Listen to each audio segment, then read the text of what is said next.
Okay, welcome everybody. I'm Ethna Fitzgerald. I'm chair of the Irish Social Policy Association, and I'm very pleased today that we have a super lineup to talk about Ireland's direct provision system and how we can end it.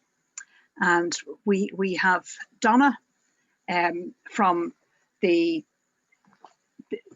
who's the Chairwoman of the Year and has been living in direct provision and working very much for the betterment of people in a similar situation. We have Reuben Hambakachere from the Culture Migrant Rights Group in Meath. We've got Catherine Day, who chaired the advisory group on direct provision. And we've Jody Clarke from the UNHCR, the United Nations High Commission on Refugees. So we're going to kick off with Donnah, who's going to speak for about 10 minutes.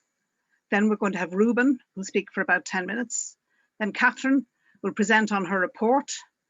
Jody will wrap up, and then we will open it up for a Q&A. So if you have any questions or comments, if you use the chat function, and then at the end, I will put those to the panelists. And we hope to wrap up the session by 7 o'clock this evening. So with that, I'm going to invite Donnah to open up our session. Thank you, Donnah. Great. Thank you so much for that, Ethan. I'm really pleased to be part of this great panel. Like you said there, my name is Donnah Vuma. I am originally from Zimbabwe. So I came to Ireland in 2014 to seek international protection. And at that time when I arrived here, I came with my 3 children who are now aged 17, 12, and 11. I have a very new addition to the family as well. He's turning 1 next week, actually. So yeah, this is me. I've been in the international protection system for 7 years in total now. 6 years of those years were spent living in direct provision with my children. I've just only recently moved out of the direct provision system, and not only because I have been granted, any status in the country, whether I'm obviously referring to refugee status, subsidiary protection, or leave to remain, but only because of the introduction of the right to work permit in 2018, that I got in 2018. And I was then able to enter into employment and be financially stable and independent to be able to move out to the private rental sector. So, like I said, I've lived in the direct provision system for 6 years, and my experience of the direct provision system has been horrendous. It's been a living nightmare for my 3 children who had to spend majority of their childhood growing up in that system. I continuously, say that the direct provision system gravely undermines several fundamental human rights, including the right to privacy, human dignity, the rights of the child. It's very unfortunate that it has taken the Irish state 21 years to realize this, and the commitment to end direct provision is very welcome. But it is important then that the alternative to direct provision, as far as possible, vindicates all the fundamental human rights. We saw today, the Children's Ombudsman report saying that after an investigation, they found a number of faults in protecting children in direct provision. This is naturally something that I'm very passionate about advocating for as a parent, and having seen what my children have had to go through in the 6 years that we spent in direct provision. It's terrible for one's mental state. It's terrible for the children's mental state. As a parent, not being able to provide the very basic needs of your children is just devastating. I remember when I came into the system, for a very long time, we were on a weekly allowance of only €19.10. I can't even begin to try to explain to you what that is like, to try and raise a family on, to try and provide for the bare necessities. Just to give you an example of how much of a failure that system is and how much of a failure it makes you as a parent. There was a time when my son was 5 years old. And, you know, I was just there in the room and he had just started going to school. And naturally in the direct provision system at that time, because you wouldn't have had the right to work, you wouldn't have had access to education, or, you know, for you to be able to even access the local community is mission impossible itself because of where the center is located. It's so isolated, so segregated from the community. But anyways, back to my example, I was just taking my daily nap as you would in direct provision in the afternoon. And he comes and he says, Mom, and I need a $5 for something that's, you know, that's going on tomorrow at school. I don't remember now what it was anymore, but he needed €5. And it was a Tuesday. And when you're in direct provision, you get your weekly allowance on a Thursday. That would be your 19, at that time it was your €19.10 check. And he says to me, I need a $5. I need to go in with the $5 to school tomorrow. And I say to him, look, I'm sorry, I don't have a $5. I can't give you a $5. And he slowly walked out of the room. And just as he got to the door, he paused and he turned around and he said to me, of course you don't have a $5. Where are you going to get a $5 if you're always in bed all day? You know, so you can imagine what that does to you as a parent, what that does to the child, the kind of examples, the kind of children that are being reared in the direct provision system. It's absolutely unacceptable. And for me, it's really shocking that it has taken so long for the state to realize how much of an impact this is having on children. I mean, that's one of the issues. There's an the Ombudsman report also pointed out that there was an investigation in one center that found that the staff members had not been vetted to work with children. I don't think that this is something that would be acceptable in any other part of Irish society. I don't see why it should be, you know, something that is acceptable in the direct provision system. I don't mean to rehash, you know, everything that was in that report. Obviously, everyone can go back and refer to it and read it. I'm just trying to highlight that the things that you are reading in that report is something that people have been saying for over 21 years, you know, through the existence of the direct provision system. It's something that I have personally been saying for the last 7 years, because this has been my experience. This has been my life and my children's life for the last 6 years. The current system of direct provision gravely undermines fundamental human rights, as I've already said. And it's very unfortunate that none of the proposed changes in the white paper will be grounded in legislation, which is different to what the Day report envisaged. In the Day report, asylum seekers would have been treated as tenants and integrated into welfare payments on same basis as Irish nationals. That comes with legal protections in terms of welfare payments and tenancy rights. None of those will exist when the white paper is implemented, and they will be on an administrative basis. That means it will be subjecting people seeking asylum to the whims of civil servants and the not-for-profits who will implement this. We've seen how this has played out in the administration of direct provision, where civil servants act in concert with private operators of direct provision centers to the detriment of people seeking asylum, who are left powerless and without much recourse. To give you an example of stuff that happens in direct provision, you know, as we speak, is one of transfers, where one person can be transferred from one county to another. A man was recently evicted from a center in Kildare, and he was shipped off to Galway. The management in the center had alleged that he broke rules in direct provision. The IPES issued out a transfer letter, as they would, and he was not subjected to due process, which is a breach of his constitutional right to same. Management in the center simply called the Gardaí to enforce this transfer. There was no hearing to investigate the allegations of breaching IPES rules or appeal against the transfer decision. The words of management were taken as facts, as always they are, as if they are the authority on truth and experiences of people seeking asylum in direct provision.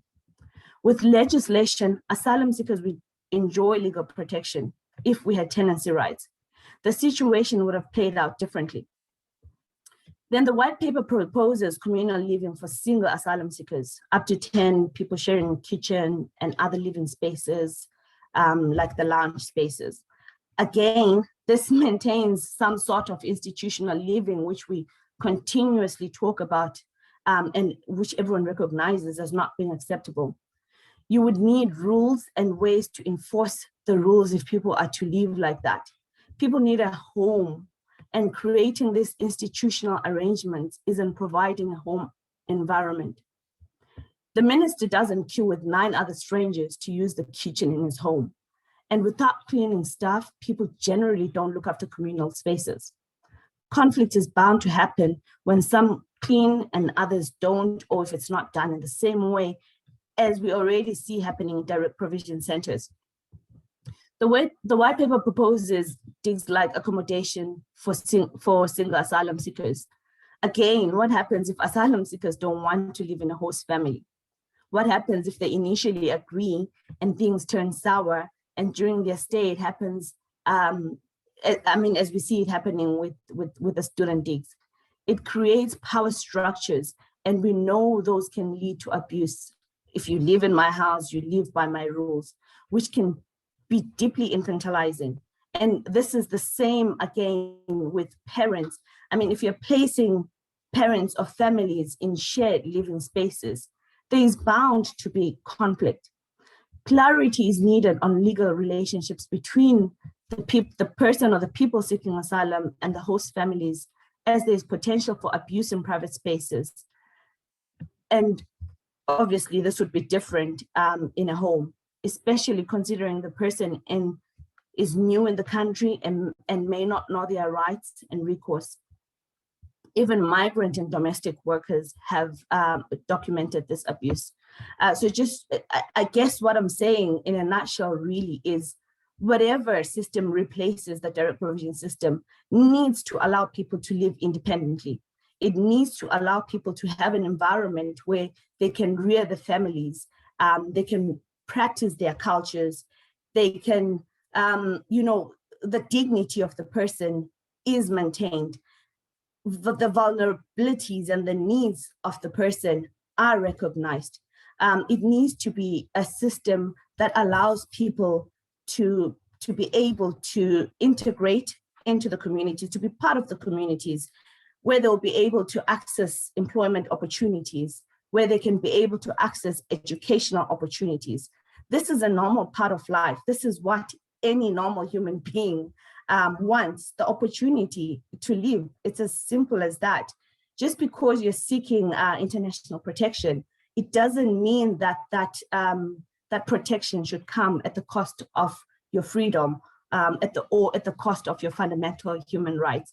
I think I'll leave it at that, because I can go on about this the whole day. Thank you so much again for the opportunity.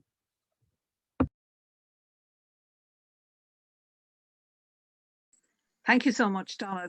That really gave us the real flavour of what's going on and what needs to change. Now I'd like to invite Reuben to speak. Thank you, Reuben. Thank you, Edna, and thank you to everyone who organized this event today. My name is Reuben Hambakachere. I'm a community youth worker for Cultural Migrant Center. We're based in Navan, County Meath. And today I'm just going to paint a picture for us, because I know Donnah has spoken about the issues. She's named the issues, and I don't want to be repeating the same things. I lived in direct provision 7 years ago. I spent my time there and I've moved on.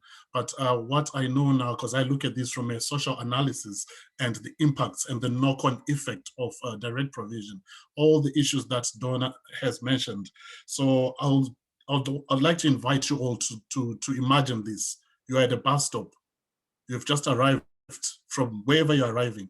You're at a bus stop, and you and your family, or maybe you could be alone, or maybe you could be having your family members. You're at the bus stop and you've been waiting at that bus stop for some time, and there's no one to give you direction.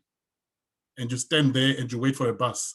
Many buses are passing by, buses of opportunity, buses of employment, buses of success, buses, this is all written on the signage in front of the bus. This is the destination for all these buses that are passing by. But you're standing there, and every time you try to get onto the bus, something is stopping you. You don't know what it is because it's not visible. You're standing there, the family members are asking you, what is happening? How come we can't get onto the bus? It starts raining. It rains discrimination. It rains poverty. It rains de-skilling. That is all happening. All those things are happening to you, but you can't move away from there. What happens to you? You're broken down. As a human being, you expect a different way of life from where you're coming from. Because a lot of people that have arrived in the country seeking protection are people who have experienced trauma where they're coming from. And only to be traumatized by that same bus stop where they can't go and move on. There's no shed. And then people start asking, how come they can't move on from direct provision when they get their papers? Tell me this, when you are finally allowed onto that bus called Hope and you want to move on, you are moving on with all the baggage, all the discrimination, all the de-skilling. You're getting onto that bus and the bus driver tells you to go back right to the back of the bus. You are starting the process again. This time you're on the bus, but you're going to the back seat. As you walk with your family or yourself, going back to the back seat of the bus, everyone is looking at you. They are wondering why you're looking the way you're looking. But it's not your fault. You've been made a problem by a system. And that system has created something that has made your identity an asylum seeker. But your identity is not an asylum seeker. You're a doctor, you're an accountant. You're a father, you're a mother, you're an uncle, you're a brother. But the stigma of seeking asylum in Ireland creates this identity and you are labeled. So you're getting onto that bus, going to the back seat, and you're worried. How is it going to be for me? I've been waiting so long for this bus called Hope. It has finally arrived. How is it going to be for me? How is it going to be for my kids? Some of your kids were not yet born, but the kids are going to be born when you're now on that bus. You have new challenges, things that you didn't know about, or that would impact on you, the knock-on effects of direct provision. You start realizing them. When you get onto that bus, you're at the back seat of the bus, and everyone has looked at you, and then you're asked to get off that bus again. This time you're told to go out and look for employment. How do you move from that back seat to go out of the bus when the system has actually made you a problem? Don't you think the internalized oppression of people living in direct provision is going to be an impact for years to come? We are having this conversation here. Donnah mentioned the 21 years. Those 21 years are 21 years of people's experiences, not 21 years of growing up and enjoying life, but 21 years of negative experiences for a lot of people that have gone through the system. But what has society done to the same people that have been there? Because of lack of information, a lot of people have actually been demonized for coming to seek asylum. By the way, seeking asylum is a right, and you're supposed to enjoy seeking asylum. You're not supposed to seek asylum and suffer. You are supposed to seek asylum and enjoy it. But do we give the enjoyment to the people that have come to our shores to seek asylum? I think we owe it to ourselves to reflect back and say, what are we going to say when our kids ask us, what were we doing? That's not just a story, that's my experience. I'm not sharing what I imagine, but I'm sharing what I've gone through. What is it that we are doing to people?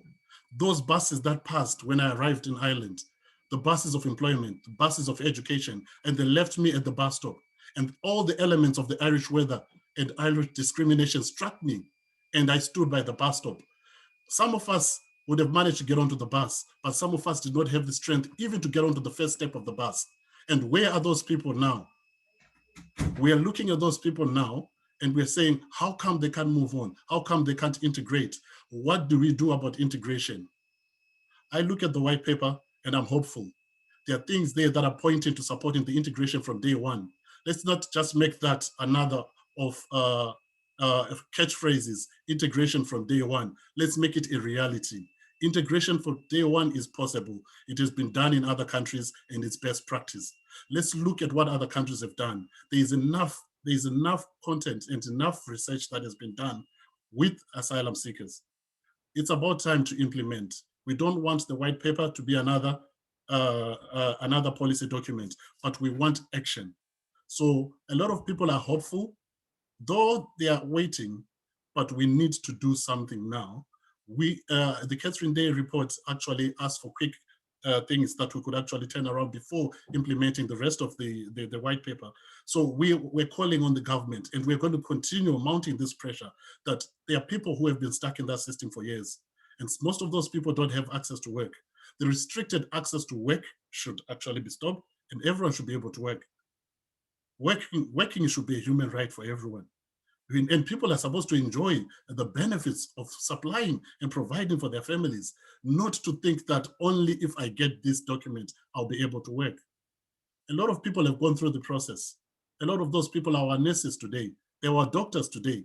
But what did we do to them? Do we look at them any differently now? Remember, that person who is your nurse today or your doctor today was once the asylum seeker you looked at negatively, but today they're taking care of us. We need to shift our attitudes, and we need to get informed about the people that are arriving on our shores. Not everyone here is coming to become an economic migrant, but we are coming to add value to the Irish society. And I leave you with that. Thank you so much for listening to me. Thank you very much, Reuben, and I hope we can get everybody on the bus now. So now to give us the route plan, I'm going to invite Catherine, who wrote the report, which I think gives us a very good roadmap ahead. So Catherine, welcome. Thank you very much, Etna. I'm going to have a few slides to accompany, so I'm just going to make a start. Okay, so thank you very much for the invitation. I think both Donnah and Reuben have given very eloquent statements about what's wrong with the direct provision system.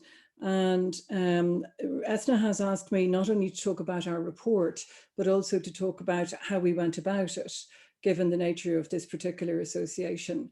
I was asked to chair the group, and the group was asked to present its report almost 5 years after the McMahon report, because as Donnah has said and Reuben has said, what's wrong with direct provision, the problems, the human misery it's causing has been well known for a long time.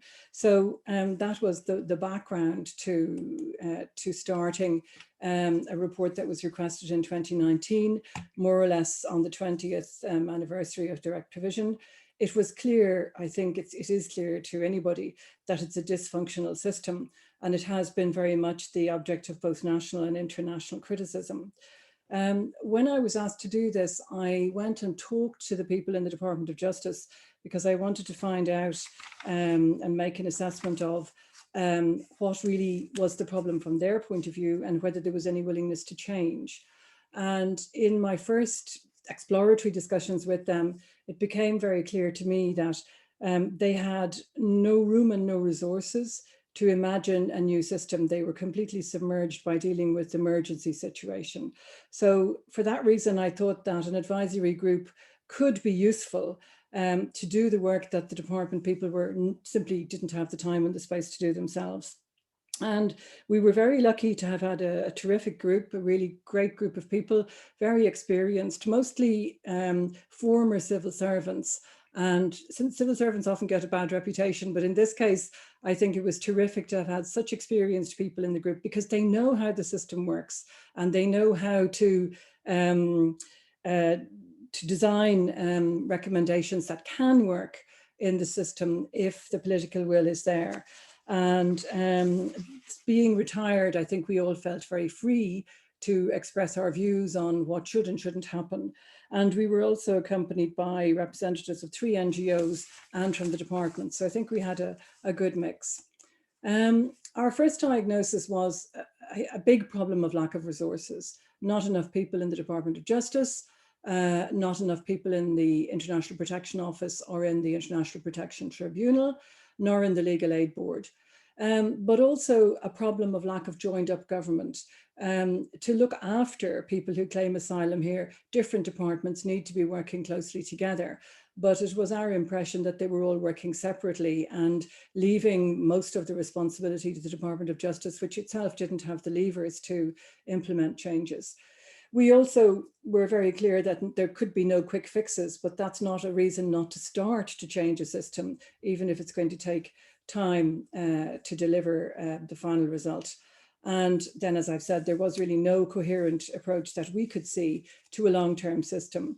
And one example, it became clear to us very quickly that there was a big need for a much improved IT system. The data wasn't available, it wasn't possible to interrogate the data, and it wasn't possible to track for applicants to track their dossier through the system. So it was clear that there needed to be a completely new approach. And that's why we came to, as our method of approach, we decided that we would first think about what kind of permanent system Ireland could be proud of and would treat people in respect of their human rights, would live up to Ireland and the EU's obligations. And then to set out what we called transition pathways from where we were in 2020 to where we would like to be in terms of our report at the end of 2023. We also adopted early on some clear principles that we would follow. So we would try to design a system that was fully compatible with Ireland's EU and international obligations, that would be built around fast and fair procedures, that anybody applying for asylum should have support both during the process and for some time after the process, because we attached great importance to integration.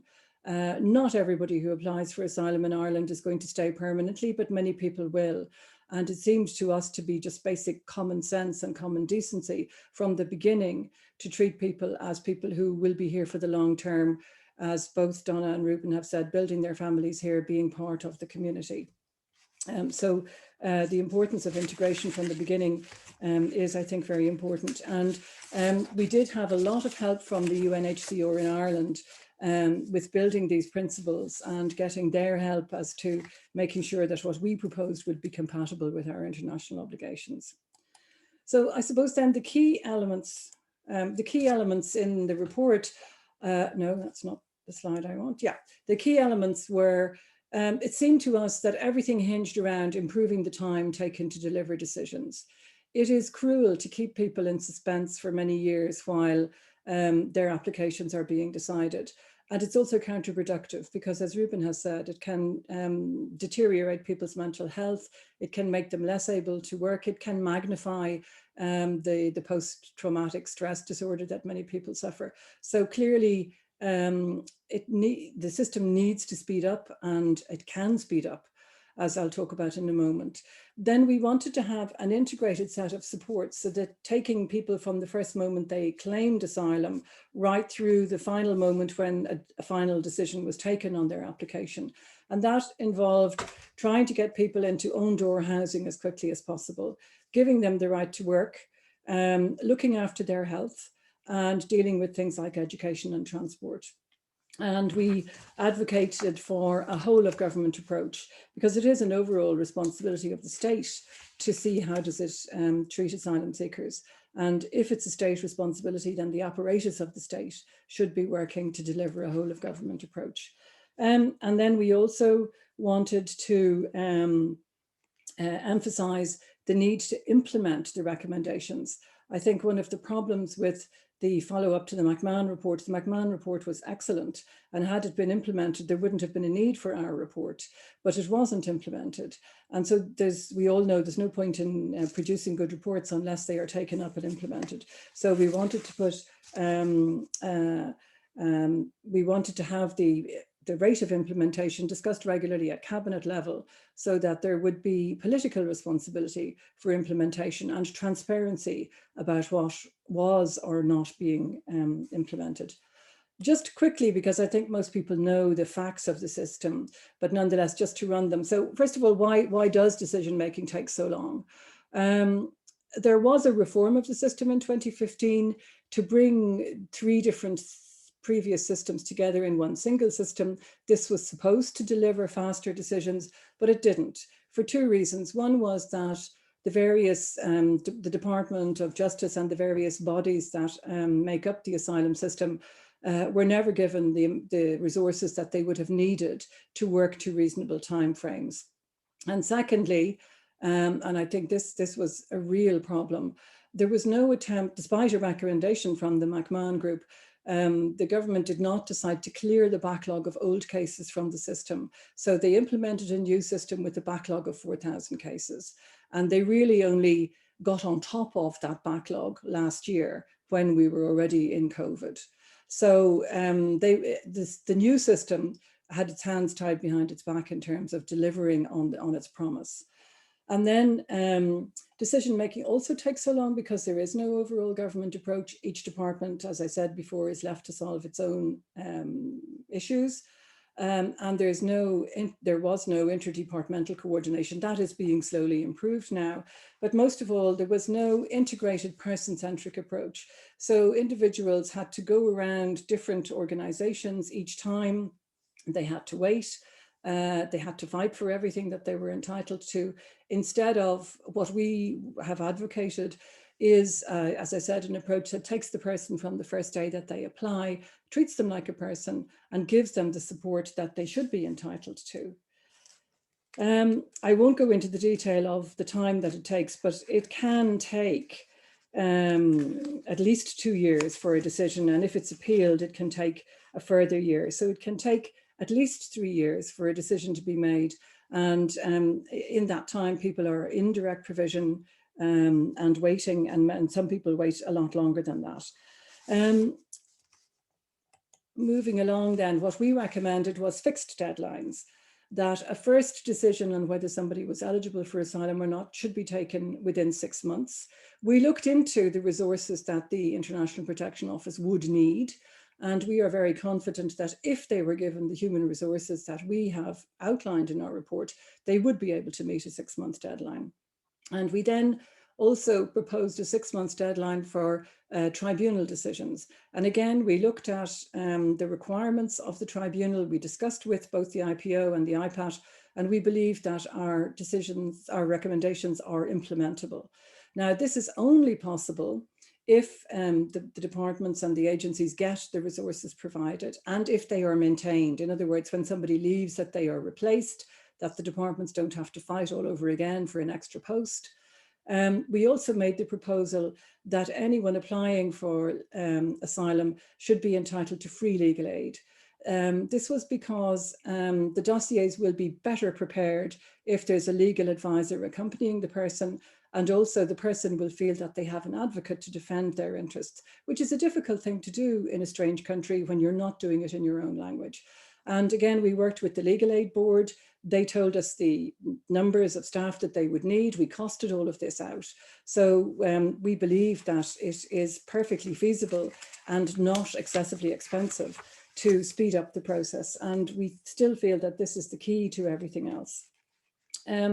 We also then looked at transition. And I've put now in big letters here because we need to start now. Transition has to start somewhere. And there is no reason to delay until everything can be decided. We therefore put a lot of dates in our recommendations, and we called for a coordinated package of legislation to be adopted by the end of next year.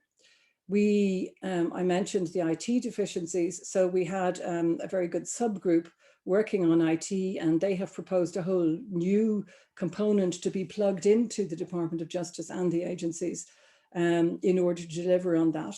We proposed that the new staff be recruited now and next year so that they could be fully trained in and operational by the end of 2022. And we proposed some interim deadlines so that the International Protection Office could gradually work towards the 6-month deadline that we proposed. With the experience of McMahon in mind and the 4,000 backlog cases that I talked about, we also proposed to have a one-off simplified clearance of the backlog of all applications which were pending for more than 2 years at the end of last year. And we proposed a temporary task force to clear all the backlog cases by the end of 2022. One of the most difficult issues that we had to deal with was the question of housing. Because everybody knows that there isn't enough housing in Ireland in general, and that it will take time to produce enough housing to accommodate our growing population. Nonetheless, it is very expensive for the state to keep people in emergency accommodation, which is totally unsuitable for people in the situation of asylum seekers. So we proposed basically to do a lot with people in the first 3 months after they apply for asylum, to have them in state-owned reception centres. At the moment, they are private facilities. We also proposed to give people full information and help them apply for their rights, whether it be for social welfare payments, for housing allowances, for information about employment. All of that should be happening in the state-owned reception centre in the first 3 months, together with medical vulnerability assessments, language courses, welcome to Ireland, explaining how things are different in Ireland. We looked at a very successful programme which was used largely for Syrian refugees and run through the local authorities. But it was an accompanied procedure, so that there was a lot of support throughout, helping people to settle into accommodation, integrate into the communities. And it was the model that we recommend should be generalized for all asylum seekers. So that's to explain what we mean by active placement and sourcing of the housing system. We proposed to give people a right to work after 3 months. We basically felt all the processing of people could be done in the 3 months while they are in an asylum, in a reception centre, and that they should then be able to go out and live in the community with the right to work, with the same rights as Irish people. We have a legal obligation under EU legislation to do vulnerability assessments. They were not being done at the time of our report, so we recommended that they should be done within 30 days of somebody claiming asylum. And then we also made proposals on education. And I'm not going to talk now about driving licenses, but it is an absurdity and a petty meanness in the system that asylum seekers were not allowed to apply for driving licenses. This is my last slide, and I've put a question mark over a better system because it's our choice. If we want a better system, it is achievable. We have made fully costed proposals to implement the kind of more humane and faster system that we have outlined, which would help people ultimately to integrate better into Ireland in a much faster time centre, would not cost much more than what the state is already paying. So we are paying a high price for a deficient system when we could be using the same resources to deliver a much better outcome for the asylum seekers, but also for Ireland. But it needs political commitment to an integrated permanent system. And it has to be properly resourced, and it has to be applicant-centred. We have to face up, and I think this is one essential problem in the system, is the direct provision system was developed to discourage asylum seeking, and it was put in place to fend off a presumed economic migration, which in fact never happened. So we need to face up to the fact that as a rich part of the EU, we will continue to have asylum seekers applying for asylum, and that many will stay permanently. So we should start preparing from the beginning to help them integrate as well as possible. Whatever system is put in place, it needs regular oversight and transparency, and also corrective measures when things are not happening. I've mentioned the costing. Now, the white paper, I think there is a lot of good in the white paper, but I think it's also unfortunate that it doesn't tackle the housing system. We suggested recourse to the private rented sector across the country as being the only quick solution. It's not a good solution long-term for anybody, but it would enable people to have own door accommodation while the country builds extra accommodation. And I'm happy to discuss in a little while some of the problems that I see with what is currently in the white paper, which I think is not keen on the private sector, maybe for philosophical reasons. But we could not see, when we looked at any way in which sufficient housing could be built quickly enough. And as Donnah has said, we were from the beginning against co-living. We wanted people to have their own front door and their own possibility to be integrated in the community. So I think there is a lot in the white paper that is to be commended, and I hope will come through. but there are still problems in the system, and I think it's still necessary to continue to explain why we need and could have a better system. So that's a very brief gallop through how we did the report, why we did it, what we came up with. And the story is not over. We hope that more of our recommendations will be taken up. But I do see the white paper as a good start, but it needs to be developed further. Thank you very much. Thank you very much indeed, Catherine, for that. And you covered it all very, very succinctly. One of the things I was interested in is how valuable it was having the retired civil servants there who know the system, and not to mention a retired EU civil servant who knows the system as well. So finally, I'm going to ask Jody from the UNHCR to join us and give his thoughts. No problem. Hi, good evening, everyone. Just going to try and share my slide here. Do you have that? Okay. Look, it's a shame that we have to speak like this, but hopefully there'll be a return to normality soon and we can do away with this Zoom monster. In the time I have to speak with you, I want to focus on two issues in relation to the white paper. The first is on many of the positive aspects that Catherine has just mentioned and why they really do represent a real change in terms of how this country will care in the future for people who come here seeking international protection. And the second issue I want to focus on, though, is the issues that are likely to hamper progress. And already there are some areas of concern to us in terms of how some of the recommendations could be implemented. Before I start, though, I just want to give a bit of context about direct provision in terms of the international context and talk a little bit about Ireland as well and people coming here seeking asylum. This is a picture here of Azraq camp in Jordan. The reason I'm sharing it is because just before COVID arrived, I was able to go to Azraq and see it for myself. And Azraq is home to about 40,000 people. And the reason I wanted to show you this picture is because on current trends, it would take Ireland about 10 years before we were able to fill a similar camp with people. So that gives you kind of an idea of the numbers that other countries are facing.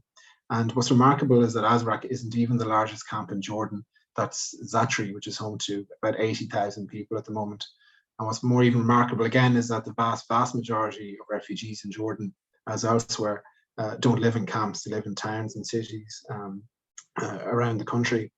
And the reason Jordan hosts so many refugees, like so many other countries around the world, is because the number of people seeking asylum around the world and people who are forcibly displaced has been on the rise since the 1990s. And they're now at figures that we haven't seen since the various wars in the Balkans in the early 1990s and the late 1990s as well. And if I can just draw your attention to the pie chart there in the middle of the screen, the second from the right, 85% of those refugees are hosted in developing countries. So sometimes in the media, when we see, images of people crossing the Mediterranean from Libya or from Turkey, or we see, political parties using images of, people on the roads, coming here, they're very unrepresentative. Ireland receives 3,500 asylum seekers every year, but that's only because so many other countries around the world are also receiving asylum seekers and refugees. And as the number of people around the world forcibly displaced from their homes because of war, conflicts and persecution rises, it's only natural that Ireland will receive some of those people as well. But again, as I said, going back to my first slide, the numbers that we receive here are really quite small and should show really that that we should be able to deal with the numbers that come here and to deal with them respectfully. So turning just to the Irish context, before I just turn to the advisory group's report, I just want to give you an idea of the numbers that are coming here seeking asylum at the moment. Now, the advisory group and the white paper envision about 3,500 people arriving here every year into the future. Back in 2019, the number was about 4,700, which is quite high for the numbers in recent years, but nowhere near as high as the numbers about 15 years ago. But last year, because of COVID, the number has really dropped quite dramatically, as you can see. And that does give some cause for hope in terms of introducing reform into the system, because there should be spare capacity, ideally, to introduce some of the reforms that are recommended in the advisory group's report. And that makes me turn then to the white paper itself and what's different now. And I put a question mark on it because since the introduction of direct provision almost about 20 years ago, there have been over 40 reports into the system. So by now, everyone knows what the issues are. And as Judge McMahon said on the publication of the white paper report, and this isn't meant as a criticism from me at all of the white paper, but there have been enough reports by now. It's time for implementation. And that brings me to my first point, which is that what is different now is that there is political support for introducing these reforms. It was in the programme for government, and there is substantial government cross-departmental backing. You had, on the publication of the report, we had both the Taoiseach and the Minister for Integration speaking on it. And that really, just showed that there is political impetus there to introduce and implement the reforms. In contrast, when the McMahon report was introduced back in 2015, anyone who's at the report they launched might have overheard remarks at the time that it was food for thought. And as Catherine just said in her own presentation, that's the reason why we're back here again with another report. So after McMahon, it took about 3 years before the recommendation of the right to work was introduced. It took about 5 years before the recommendation on allowances was introduced, and it wasn't until January of this year that we finally had the publication of standards for new direct provision centres. And that takes me then to the next point that is quite positive in the report, which is on the accommodation model. As the advisory group acknowledged themselves, up until now, the system has been quite reactive, and was one of the reasons why we have the use of emergency accommodation across the country, which is supplementary to the current direct provision model. And I think it acknowledges the fact that there are only so many former hotels and B&Bs around the country that can accommodate people. So I think that the new accommodation model that envisions something into the future that will be able to accommodate people, that we only accommodate people for 3 months in congregated settings before they can move to own door accommodation, is very positive. And then as turning to some of the recommendations and integration, Reuben was talking about this as well, that these, certainly that the recommendations in the advisory group report, that there is, integration from day one is very, very positive and reflects many of our own recommendations to the advisory group. And fourthly, the introduction of a new independent advisory group that will be able to oversee implementation of the new model that's recommended is very, very positive. Again, this was something that was recommended by McMahon and wasn't introduced. But this body is needed in order to both prevent and foresee future backlogs in the system. And the white paper itself envisions that such a group will be able to constantly, on a regular basis, oversee potential issues in the system. And that then brings me to the potential challenges that are going to come out in terms of implementing the recommendations in the report. And I really just want to focus on one, and it's processing times. 5 years ago, the McMahon report said that the biggest issue facing the system was the length of time people spend in the system. And now in 2020, the advisory group says the length of time continues to be the biggest issue facing reform of the system.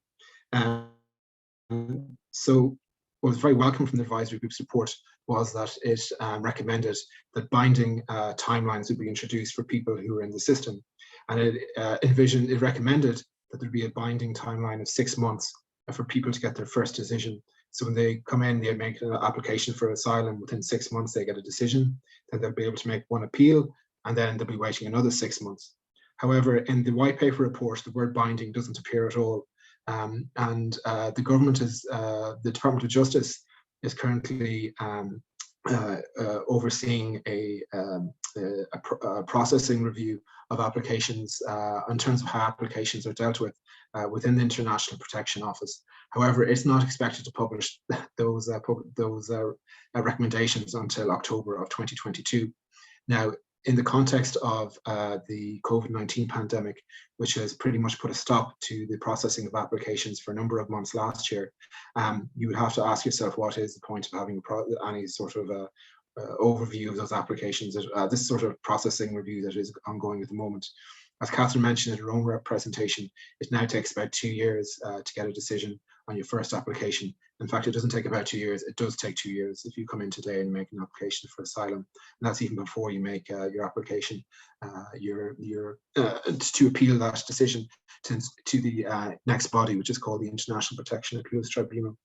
So that is real cause for worry and concern as to whether we will actually be able to introduce many of the reforms that are there that have been recommended by the advisory group.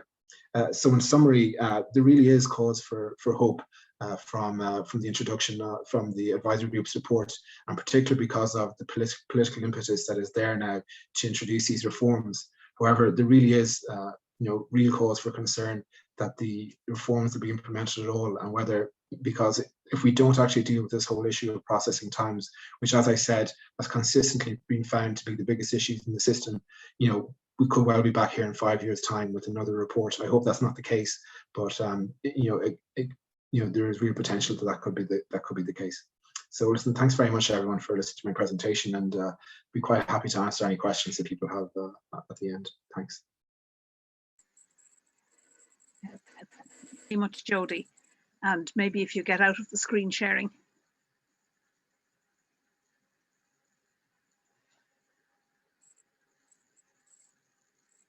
Great. So thanks very much. Now I throw it open to the floor if people have any questions or comments. If you use the chat function, and I'll put those then to the individual panelists. So I just have one from somebody, just a comment saying, good evening, looking forward to the discussion, from Aidan Kenny. Thank you, Aidan. I want to ask the panel a question. What do you think that community integration and support from the community towards that should look like? So maybe we'd start with Donnah.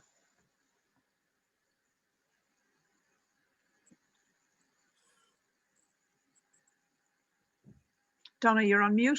Yes, there we go. Well, I guess for me it would be as simple as it sounds. Just allowing people access, for example, to the HAP scheme, where they're able to, find their own accommodation in a community that they choose. And obviously things will happen organically in that manner. I don't think it has to be something where, for example, like what happens now with direct provision, where you don't have a choice, you're just allocated and told that Donnah and family are going to Knocklesheen in Clare or Limerick or whatever the case may be. And, you have to figure things out from there.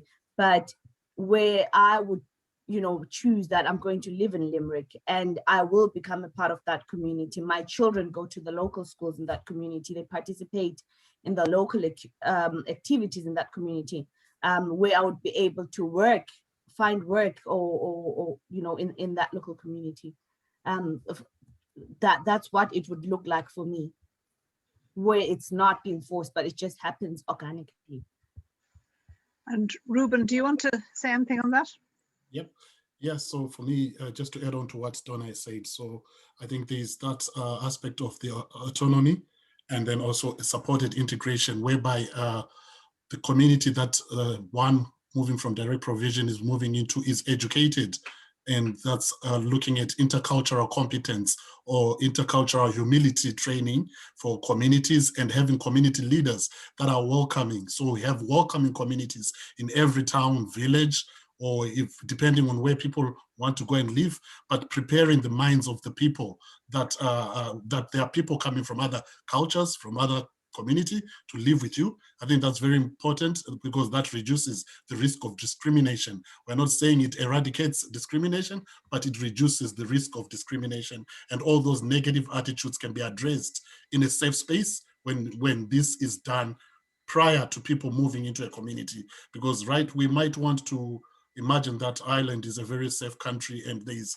no racism. Unfortunately, there's a lot of that racism, and it has to be addressed and named when we are educating the communities where people are moving into. So we need to have that. And I think it's part of the Catherine Day report there, when they're talking about the integration, community integration, they are looking at resourcing community development work. So they are models, they are best practice models of how you can actually educate the community that the people are coming to, the hosts. So we say we're educating the host and also looking at what work needs to be done with the people that are moving into new communities. Okay, and maybe Catherine, you might just elaborate a little bit on that, from what you said about community integration in the report. And the other question I have for you is from Liz Challoner, and she asks about, is there an issue about recognition of qualifications and how could this be addressed? So maybe I'll throw those questions to Catherine. Okay, thanks very much. On the first question about integration and support, we, as I said, we looked at the model that was followed for the Syrian refugees, and that involved community support workers working with small groups of families. We also recommended that local authorities have an obligation to house, to find accommodation for a certain number of asylum seekers. And I think it's very important that local communities be prepared. What I think was really quite shocking to me was the way that the Department of Justice would announce almost by stealth that 100 people were being moved tomorrow into new accommodation without any preparation of the local community. And I think if there is involvement of the local community, and the local authorities can do that, if there are community workers working with them, I'm very confident that there will be friends of asylum seeker groups set up, and that we would not see a repeat of the scenes that the protests that we have seen over the last few years. It's also a reason for helping people to integrate in communities. So it would be one family here, two families there. It wouldn't be 100 people arriving to a particular centre all of a sudden. So I think, again, it's a question of being person-centred, of trying to match people with places that are suitable for them. We were very much against congregated settings in isolated areas because it's very difficult for people to live any kind of normal life there. In our group, however, we didn't go quite as far as Donnah in terms of saying that people should have a choice about where they go, because with the housing situation at the moment, we just didn't think that was possible. And so we felt that people should be helped and encouraged and found accommodation to take up, which they could leave once they get a favourable decision on their right to the leave to remain in Ireland. But we did feel that given where we are at the moment, it would be necessary to allocate people to suitable accommodation, which means own door and suitable, whether they are single or whether they are families, suitable for their purpose. Now, we did say that if people didn't need the support of direct provision, so if, for example, they had the right to work quickly and were able to be self-supporting, then they should be able to find their own accommodation. So we tried to cover, the different options. On the question of recognition of qualifications, I'm not sure, that's not something we looked into. I know from my former life that there is always a question of equivalence of qualifications from outside of the EU, and there are processes for that. We looked more at problems on education, especially third level, of access to training courses, but also a requirement in order to get SUSI grants. People had to already have lived in Ireland for 3 years, and we didn't think that was very fair depending on the age of the people who came. And we're talking about a very tiny number of people, So again, I don't think it would be very difficult for Ireland to open up some of these restrictions and to our mutual benefit, I would say. Now, I've got a question from Patsy Harrington to all the panelists. She's asking, what are the next stages of communication of the white paper to the wider society? And is there a cross-party political group which would deal with direct provision? I don't know, Jody, do you know anything about whether there's a cross-party political group or? I'm not. So there's the there's a Roxas Justice Committee, which have looked separately into this, but I'm not quite sure what their role is in terms of overlooking, their oversight of the white paper. So I might send that back to Catherine. But if I can just take up to the other points that just came up there on the skills question. We've made a number of recommendations over the years that there should be a skills audit, not just of asylum seekers here in the country, but of refugees as well. And the High Commissioner for Refugees came to Ireland on mission 2 years ago. We published a report on the right to work here in Ireland and made a specific recommendation to government that there was a skills audit. At present, there isn't. And even when resettled refugees come here into the country, no one knows what skills they have, which is obviously causes quite a lot of issues. And just on the issue, just on integration that came up there as well, I should point out that although when you see refugee stories around the world, whether it's in Greece or Sudan or elsewhere, you'll often see the UN or UNHCR's logo on a tent. Our policy is always to look for alternatives to camps. And that's because the longer you keep people in congregated settings like camps or even like direct provision centres, it leads to stigmatization, it weakens people's dependency and so on, which is why the recommendation in the report that we move away from congregation settings is so important. And I know myself that growing up in Tuam, people of my father's generation will be able to tell you that they can actually remember people coming down from the now infamous mother and baby home, and they always knew when the kids were coming down because they could hear them, because they were all wearing the same hobnail boots, and they basically were marching down the street, which, as you can imagine, led to incredible stigmatization. So, the idea that you would keep people in congregated settings for prolonged periods of time, they would always be identified as those people over there rather than as members of the community. Can I ask what role you think that voluntary organisations or community organisations, say like sporting bodies or theatre bodies or cultural bodies, might have in terms of promoting that engagement with the wider community in a proactive sense? Does anybody want to take that up? Well, I think it should be part of the community integration. And I think, there are lots of towns in Ireland which would benefit from an influx of families, whether it's to keep pupil-teacher ratios up, to keep the doctor, to keep services. So I think it's not a solution to every problem, but I think we need to work on a more individual basis or on a smaller basis and try to match people. And if, as I say, if the local community is prepared, is involved, and that can include the sporting associations, all of that can help the integration go quickly and normalize the arrival of people as quickly as possible. And I do believe that's the best antidote to the kind of protests that we have seen in recent years. But it's very difficult for that to happen spontaneously. That's why there needs to be more community workers working with people who are moving to an area in order just to make those links and help to know how it is done and to help to introduce the new arrivals into the community. And Reuben wanted to get in there. Yeah, so I think for voluntary bodies or community development organization, these organizations have been working with other different marginalized groups to create conditions for them to actually thrive. So they also work with migrants and people who are coming here to seek protection. I think there are models that have already been developed by a lot of these organizations, and also using sports bodies I think it's one of the best ways of actually beginning the conversation, because a lot of conversations happen on the sports fields, and which are difficult to have in a boardroom. So when people are coming into our communities and they start meeting people at a very relaxed atmosphere, in a relaxed environment, they can actually start engaging, and they can notice talent without even, you can actually display your talent without speaking a language. So that would be that is something that we can actually tap into, all the talent that is coming into Ireland. Ireland needs good footballers, and a lot of them are coming from Africa. So we can actually showcase the skills without even learning the language. And then through sport, you can even start that hidden learning that happens. It can happen on the playing field, and you can learn a language. So we need to have the support of local communities, be it the local shops, the GA clubs, any football clubs, cricket clubs across the country. We need all the talent and tapping into talent that is coming into the country. Yeah.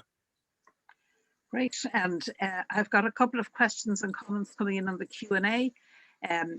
Anne McGinnity, just as a comment to say that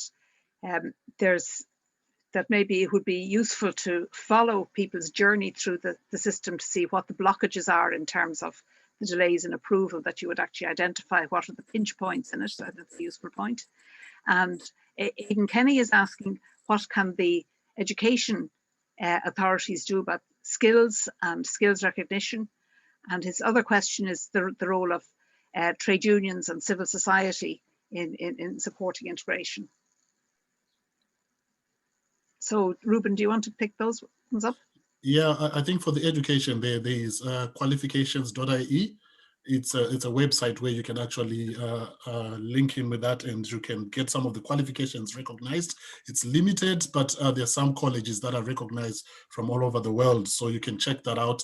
And I think the education system can actually promote that, maybe even for people that are coming through the education system. So just an experience that I would share in my line of work. I've come across people that were highly qualified, but they were not putting their qualifications from their home countries.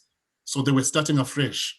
But when some of them were asked, like, what did you do back home? They wouldn't mention their experiences or what they studied. But when it was looked, more conversations were held, and it was looked at more closely, you could see that they were actually highly qualified and they were ready to go, but they were starting off at the back because they felt that their qualification was not good enough.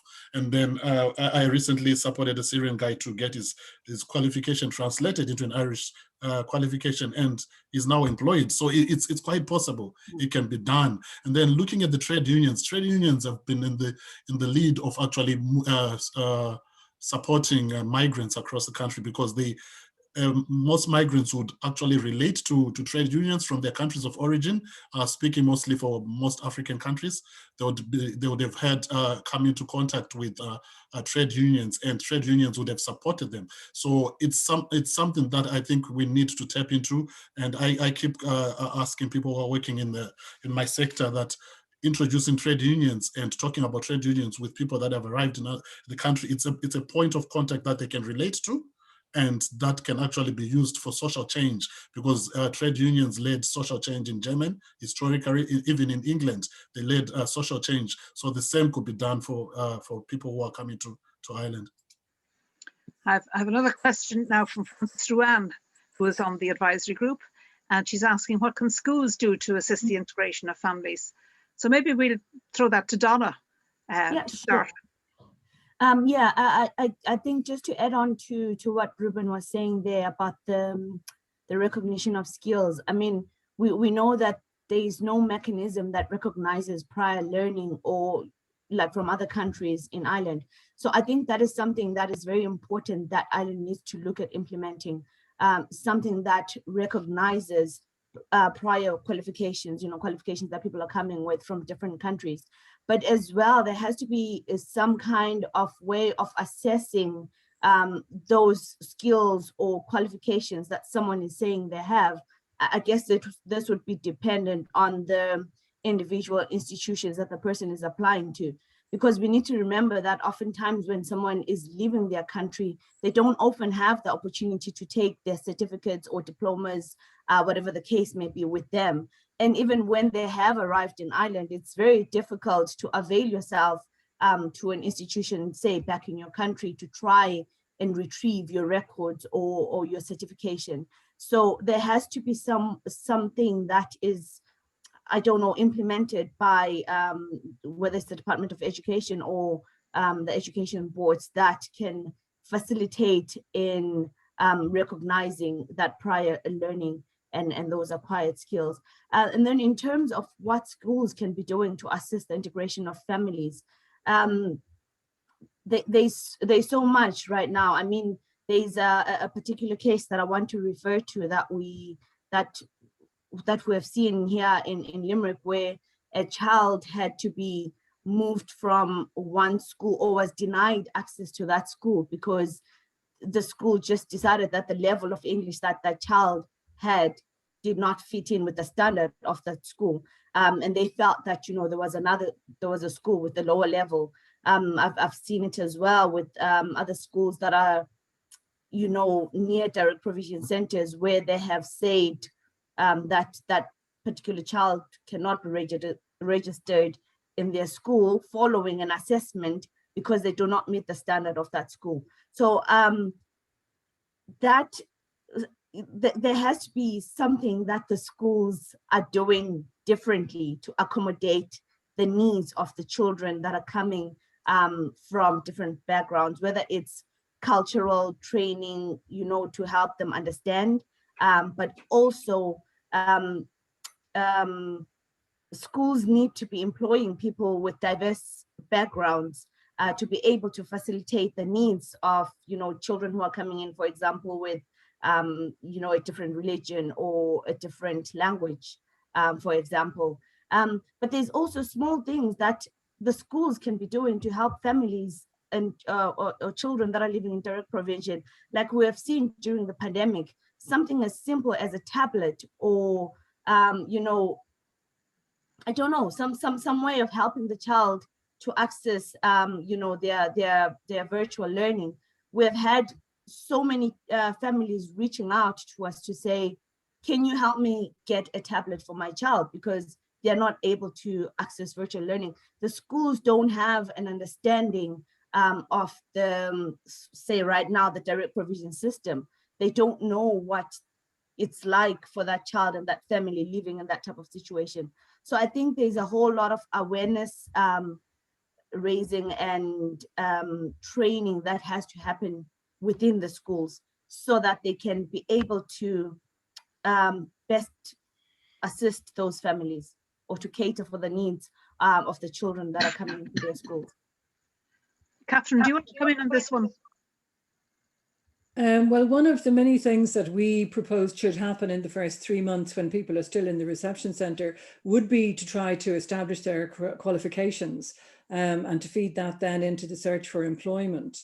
We did also recommend more training for teachers so that they would have the cultural awareness and also the ability to help children who don't have English as their mother tongue or to catch up if they had missed out on education.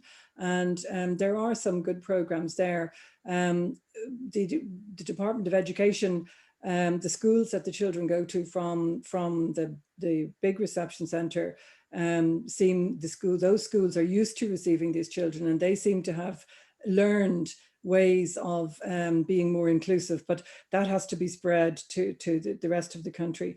I also wanted just to comment on the suggestion that, following an asylum seeker through the process would be a good idea. That's actually what we did in order to understand why did it take so long. And just to give one example, one of the things we learned was that even after the International Protection Office had issued a positive decision, it then took up between 8 and 12 weeks for what's called the Ministerial Decision Unit to actually basically rubber stamp that decision. The original decision was never overturned in 20 years, but there was still an unnecessary 3 months waiting there. That has now been, it's one of the things I think that has been rectified as a result of, it was an easy to implement recommendation of ours, but it's exactly for that reason that we did follow all the way through. I had in mind that there should be like a metro line for people, from day one all the way through to the end of the line. And that's why we think that there needs to be a much better IT system, that the applicants themselves could consult and see where is their application and why is it stuck at, Metro Station 2 or whatever. And again, all of these things are possible with technology now. And I want to stress, we're not talking about a lot of people. We built our recommendations on having 3,500 new applicants a year, but the deadlines, etc., that we propose will only work if you don't have backlogs building up in the system. And that's why monitoring and proper implementation and proper resourcing are so important. And if you think about that, you're looking at 10 a day. So it's doable. It's very doable if we want to, and if we want to, we will put the resources in it. And I do think the political mood is changing, and it is thanks to the Greens that this was in the programme for government. So it needs to be taken up, right in the cross-party terms that somebody else was mentioning a moment ago.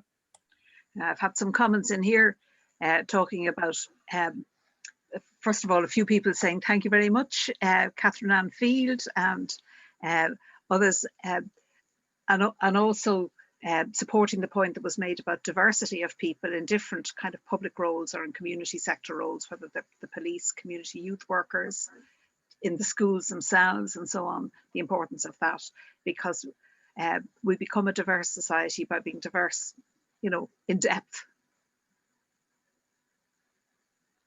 Can I just add on there, Ethan, just to you know, what schools can do to help children. I think it's very important that we remember that children who have come into the country through the international protection application system are often very traumatized children. They're children who have experienced trauma, who are still experiencing trauma, coming again into a system where they're not getting the services that are going to help them deal with everything that they have been through.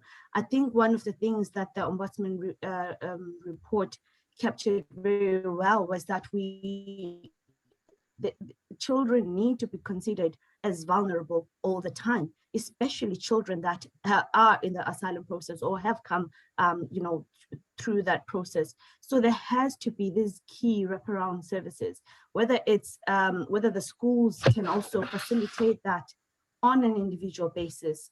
Again, I guess it goes back to that training with the teachers and with the principals to be able to identify when a child, you know, is experiencing trauma, or there's a relapse of that trauma, or, you know, whatever the case may be, and be able to, whether it's signposting them to the relevant services or providing that service in-house, you know, with the schools. I think that's very important. Could I just make one more comment to pick up what Donnah said in her opening remarks about not having the fiver when the child needed it for extra costs in schools. We know that, you know, lots of Irish families are struggling with the extra payments, but it is almost impossible for parents in asylum to afford the extras. Now, we recommended that asylum seekers, as soon as they leave the reception centre, should get the same social welfare payments that Irish people get in order to be able to meet the minimum expenses. You know, if it costs X for somebody to live on social welfare in Ireland, how can you expect an asylum seeker to do it for less than that? I think schools should also be sensitive to the fact that, you know, parents of children living in direct provision simply don't have the same income, and again, perhaps to make exceptions or to at least be sensitive to it and find ways of dealing with it. So you need to work on both sides of the coin at once, so to speak. The parents need to be given sufficient, if they're not working and not able to pay themselves, if they are relying on social welfare payments, then that they should be the same as for everybody else in the country. And secondly, that the schools should be more sensitive to the background. So I think we've had a fairly rich discussion. So I just might ask you, maybe in reverse order, to see if you have any final thoughts to add. Jody? No, look, thanks very much for the opportunity to speak. In terms of final thoughts, I think all three other speakers have really given a very comprehensive overview of the issues that are in the system. In terms of the last point on schools, I think that you really can't underestimate how the importance of schools from multiple points of view in terms of integration. A lot of the time, you know, the only people you might meet in the Irish community is when you drop your kids off at school, and you get to speak to someone else's mother or father. So they really are important. And they're also important as well in terms of language provision. And there's one big issue in Ireland is that, you know, people coming here and whether they can actually speak English. For asylum seekers, a lot of the time it mightn't be as much of an issue because they might be in centres where they can talk to other people in English and learn the language. But for people coming here, like as resettled refugees, let's say Syrians and so on, it's a major issue because a lot of the time when the ETB is providing English language support, you're just going to be in a room with other Syrians, and if you're a 40-year-old Syrian man or woman, you're just going to speak Arabic to the guy next to you. So it is an issue definitely in terms of integration here and people learning English. So yeah, so that was just to take up the last point, but other than that, no, I don't have any further points. Thanks. Catherine, any final words of wisdom? Words of wisdom, no, but maybe just a request, that the people watching all have contacts, involvements, etc., and that people should speak up about this, because I think it is necessary for the majority of the population to say that we want to treat asylum seekers decently and we want to help them integrate. And we need to get that message across loud and clear to the political level that we expect them to fix the problem this time around. I do agree with Brian McMahon. We've had enough reports and now we need to fix it. And we know what to do. We just have to find the will to do it. Thank you. And Reuben, any final words? Yeah, I think I was just going to say what Catherine said there. I was going to call to action everyone that is watching, that some people that I don't know, and those people know someone that I don't know. Eventually to get to some listening ears and power, and go and share our stories, tell them that there are people that are hopeful, that something will change for them one day in Ireland. And I believe people who attended this today are well-meaning people, and they can share the stories that they've heard today. They're not just stories, but it's the reality and the hardships which is being experienced by many today. And by you speaking to someone else, you never know who is going to make the change. Thank you very much. Thank you, Reuben. And the final word goes to Donnah. It's going to be crazy now because I'm going to, say what Catherine and Reuben have said. But yes, you need to be sharing, our stories, telling our experiences to the wider population, because people don't understand what goes on with the direct or in the direct provision system. The headlines that you see can be very misleading. I know when the white paper came out, most of the headlines were saying that direct provision is going to end, and a lot of people I was meeting on the streets were going, "Oh, congratulations! So the direct provision system is over." And we're saying, no, there is a commitment to end it, but people still have to suffer the next 3 years or so. So we need people talking about our suffering in the direct provision system, the suffering of our children in the direct provision system. Get involved in the campaigns. We still need to push for the end of the direct provision system. The International Protection Act must be amended to include a statutory limit on how long a person seeking asylum is to await a decision on their asylum claim. Otherwise, we'll be talking about backlogs and limbo in the asylum system in a few years to come as well. And this long-term institutionalization has caused great harm on the many people who have spent years in direct provision, including myself. And there can be no ending direct provision without policies to guard against the reputation of this. We don't want to see the implementation of an alternative system with a different name to direct provision. We want the system that infantilizes us to be totally abolished. Allow us to live in communities, allow us to be able to contribute to our communities. Most importantly, we want to work. Like I've said, we want to go to school. We're not charity cases. We're so tired of being dependent on charity handouts and having to call out on a ongoing basis to the public to support, whether it's the backpack drives, the laptop drives, the education fund campaigns. We don't have to do that. People don't want to be charity cases. So just please do the right thing in the direct provision system. Yeah, thank you. Well, I want to thank all the panelists. I think this has been a super session. And thank you for being so generous with your time and your experiences and your expertise. And that's the feedback I'm getting in the comments from the audience as well. I just want to say to that last point about, putting it into the law, I think if it was the law that after a certain period people automatically got asylum, I think then you would find that things would speed up. If that was the default, things would speed up. So sometimes, setting a legal challenge makes things happen. And I certainly hope, I think there is a movement, not only, I think, in government, but in the wider society to tackle this issue. I think we've seen too many problems of institutionalization, whether it was people with disabilities, whether it was mother and baby homes, you know, these sins of the past that have come to haunt us and that we were creating still. So it really is time for action. We know that institutional provision is not the way for a good life. We know it's not human rights for people, and we need to move forward. So thank you all very much, and thank you to everybody who participated as an audience member or sending in questions and comments. And we hope to see you again at the next Irish Social Policy Association seminar. Thank you very much.